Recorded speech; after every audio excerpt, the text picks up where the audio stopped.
Hi guys, I'm Kristen. Welcome back. So by popular demand in my community tab, I'm going to be sharing my priority reads update for the year with you today. So at the start of this year, I picked 24 books that I wanted to read, split up into a few different categories.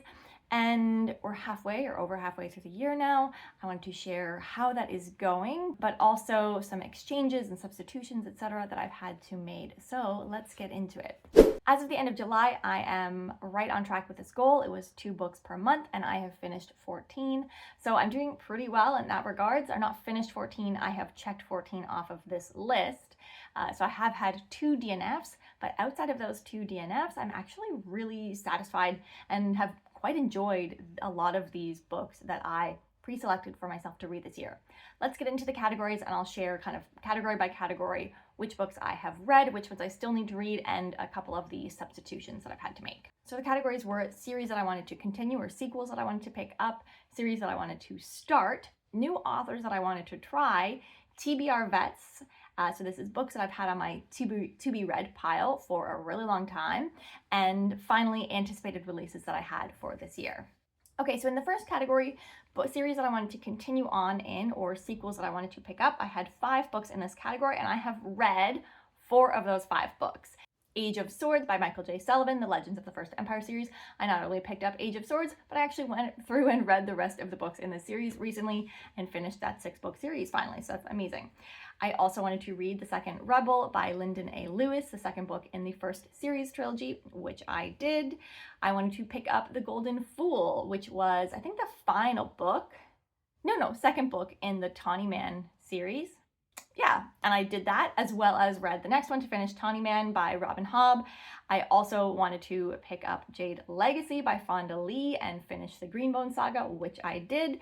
And the only book in this category that I still have to read is The Obelisk Gate by N.K. Jemisin, the second book in the Broken Earth trilogy, and I have it taken out from the library right now. I'm going to be getting to it soon. So in terms of continuing on with series, I've actually done okay with at least like my priority ones. And I'm going to talk about like my overall like remaining priorities for the rest of the year outside of this a little bit at the end as well. The next category was series that I wanted to start this year. I only picked 4 new series that I wanted to start because I had a bunch of TBR Vets. So 1 less here, 1 more there. So out of the 4 series that I wanted to start, I have only successfully read 1 of those books. The 4 books were, I'll give you them, was Grace of Kings by Ken Liu, the start of the Dandelion Dynasty, The Blade Itself by Joe Abercrombie, the first book in the First Law trilogy, The Song of the Shattered Sands series. That first book was 12 Kings in Sherikai by, I've done really well on authors so far, Bradley something? Bellew? I actually don't know that I know how to say that last name. Finally, The Pariah by Anthony Ryan, the first book in the Covenant of Steel series. So the one that I have completed was the 12 Kings in Sherikai, and I actually really enjoyed this. I'm looking forward to continuing on in that series. Grace of Kings I did pick up. It wasn't right in the moment, so I'm going to come back to that book later on. Covenant of Steel series, or The Pariah, I am DNFing this book. I've tried to pick it up on 2 separate occasions, and it's just not working for me in the moment. It's really slow to develop, and I haven't been hooked up until the point that I have read on either of the occasions. I did get a little bit further the second time, but it's not happening. It's making me feel like stuck and not able to like progress. So I did think about exchanging it, but I tried it twice, and I think like it's not like I have to like must read these 24 books. It's more of like these are the ones that I wanted to try, and so like I'm okay with DNFing it and not putting something else in its place. So there we have it, my first DNF. In the First Law series, I don't know if you know this, I've actually been on hold for The Blade Itself since January of 2023. It just recently at my library became available. I did have to postpone it, unfortunately, because of just like the plethora of other books that I had out from the library at that time, but I was able to postpone it and not like back at the end of the line. So hopefully I'll be getting that shortly, and I will definitely be taking that out, and I'll finally be able to read The Blade itself. I also have 4 books in the new authors to try category. Those authors included Lois McMaster Bujold, Rob J. Hayes, Mercedes Lackey, and Tasha Suri. So out of these 4 authors, I have picked up books by 2 of them. So Lois McMaster Bujold, I read The Curse of Chalian, absolutely loved that book, would like to continue on in that series. I also read The Jasmine Throne by Tasha Suri, and it was okay. I think that's one of the most neutral books that I've read from this list so far outside of the DNFs. Remaining here we have Mercedes Lackey and Rob J. Hayes. I am going to be able to read some Rob J. Hayes book with my Kindle Unlimited project that is coming up. So that is Along the Razor's Edge is the one that I have selected for that. I'm really looking forward to that. Mercedes Lackey's, I'm just stuck with where to start because she has such a huge back catalog, and there's surprisingly few videos that I've been able to find of a where to start with Mercedes Lackey. She does tend to be an author that is getting a ton of attention right now. I feel like a lot of the channels that I follow have been picking up Mercedes Lackey books, so this is totally random. I love that, but at the same time, I'm still not sure where to start. So I do have to finally sit down and pick someone that I know IRL has read some books by her in the past, so maybe I will ask for a recommendation from that person. But yeah, that's something that I still need to do. For the TBR Vets, I have 6 books here. Those include Legacy of the Brightwash, The Sword of Kaigen, Illborn, Strange the Dreamer, Age of Assassins, and The Throne of Five Winds. And this is where we're going to get one of my first substitutions. So with The Throne of Five Winds, this is a book that I originally caught my eye when I was doing my Assassins readathon. It was super politically savvy, lots and lots and lots of politics, lots and lots of assassins. I think it was Asian inspired. I did pick it up really, really briefly, but I had a ton of other things going on when I did so, and it wasn't really capturing me. It was a little bit overwritten, which is kind of the main concern, that and it being slow. Those are generally the critiques that I see when this book is discussed. So I put it down in the moment, and then my library got rid of their copy. So I can no longer even take this book out. I don't have access to it in any other format. And because I was sort of about when I picked it up, I've just decided to exchange it for a different TBR Vet. So for that one, I went with The Pomegranate Gate. This is a book that I actually first saw. I had never heard anyone talk about it, and I first saw it on a shelf in a local bookstore. Really caught my eye. It is a portal fantasy inspired by the Spanish Inquisition. It's maybe not the thing that on this TBR Vet list that's been the longest on my list, but I have almost taken this book out from the library on several occasions. I've had it on hold multiple times and hit postpone forever. And so I just kind of felt like it was finally the right time when I was scrolling through all of these things. I also had an Instagram account that I follow, a Bookstagram account, who included it as one of their favorite books from the year so far in their mid-year freakout tag. So that was a big motivator for finally picking this book up. So I thought, you know what, I'm going to exchange that out for The Throne of Five Winds, and I'm actually currently reading it. Of the remaining TBR Vets, I also DNF'd Illborn, another book that I picked up right away in January. It was really slow going. I think I'm maybe 20 or 30% in. I have talked about this in a previous video. It just isn't working for me. There's 4 main characters, 4 chosen one kind of type characters, and they're very, very archetypes. 2 girls, 2 guys, and I just wasn't really feeling it. The writing wasn't working for me. I, from the span of January to June, I did not really progress very far. It was never the thing that I wanted to pick up.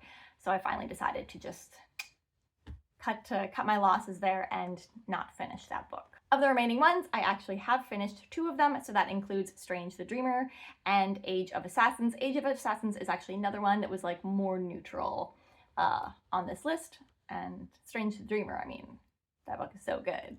There's no way I could have not liked it. So that means I still have to get to The Sword of Kaigen and Legacy of the Brightwash.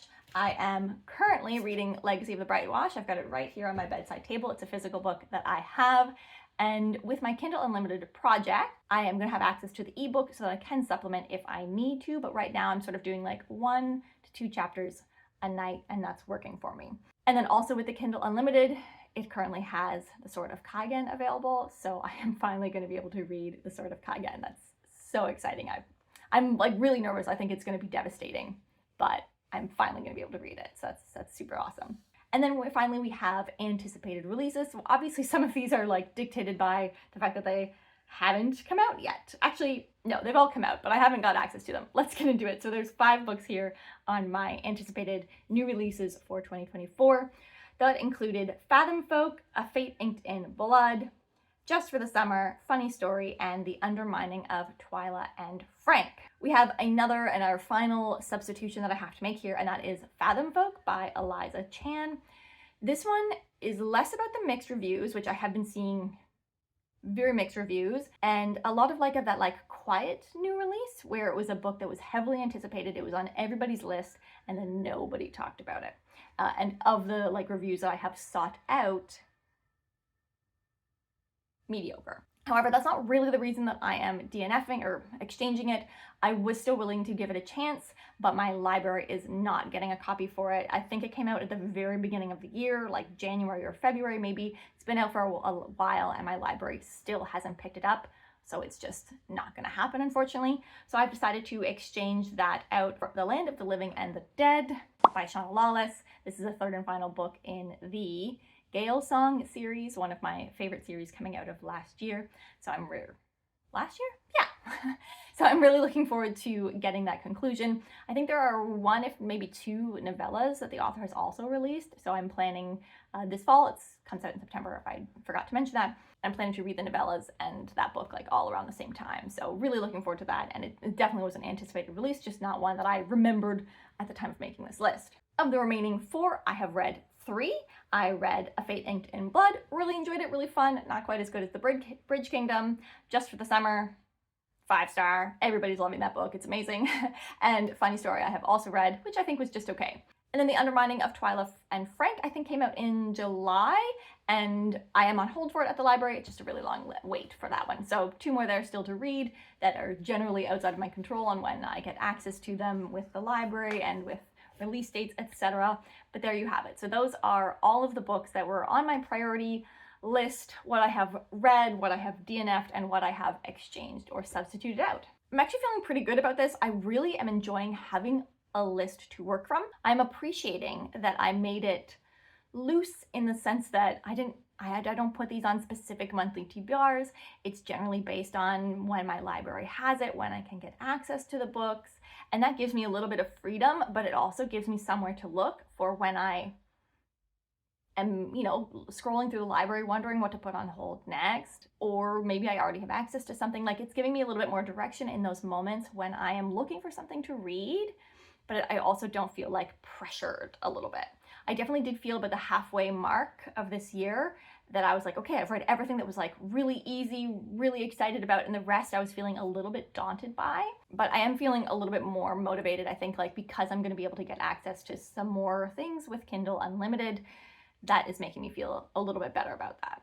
And it's making the rest of the list feel a little bit more attainable. Priority-wise, I always struggle to balance between new releases that are coming out that I'm excited about, series that I want to keep working on, and the books that I've had my eye on forever. Those are 3 distinct categories of books that I generally really struggle to know where to prioritize. I think going into the second half of this year, I don't have my eye on as many new releases. A lot of that is just because I haven't really heard about them yet. I think it's a lot easier to hear about new releases in the first half of the year when you're going into the year with those dates already set. But I do want to have a look through the series that I have on the go and see if there are any other series that I can check off, work my way through. I think next year I'm gonna maybe binge read series. I'm just gonna pick up a book, and if I like it, I'm gonna keep reading on the series. I find that I binge read series way less than I ever did before after being on BookTube, because I feel it's almost repetitive to keep talking about the same series. So I feel there's a little bit of pressure to always be reading something new and different. And you know what? I don't care. I just want to have that sense of completion on actually finishing through with series that I'm excited about. So for example, the Songs of the Shattered Sands with the 12 Kings and Sherkai, I was so excited about it when I finished it. And then I went on and read a bunch of other things, and there's at least 2 or 3 more books in that series. Why didn't I just pick them up right then? So I think going into the second half of this year, I'm going to focus a little bit more on continuing series to like check things off. But then also new releases. And yeah, I think next year maybe I'm going to like break things down of like weighting them between those 3 categories. That's a thought that I've had. But anyway, yeah, that's my thought for moving into the second half of this year, and maybe doing more like series recaps or series roundups and things like that. So yeah, that's kind of where I am at. My channel goals for the second half of the year, I think, are to just try to keep being consistent. It has been a little bit more journaling. I would like to create unique content. A is going to be going to daycare really soon, so that will free up a little bit more time to do this, but it's also like supposed to be freeing up time to do more job searching, so that's a little bit more of a priority than this, no offense guys. And I do have lots of ideas. It just kind of sometimes requires like reading certain books and then immediately filming and talking about them or making better notes. So that's something that I always have in the back of my head to keep working at. Did you have specific books that you wanted to read this year, and have you read them yet, or are you totally scrapping what you've done for the first half of this year, what your goals were for the first half of this year, and are starting something new in the second half? I want to hear about your priorities for the last part of this year. If you enjoy what I do here, don't forget to like and subscribe. If you just want to let me know that you're here, leave a little coffee emoji down below, and I will see you guys next time. Have a great day. Bye.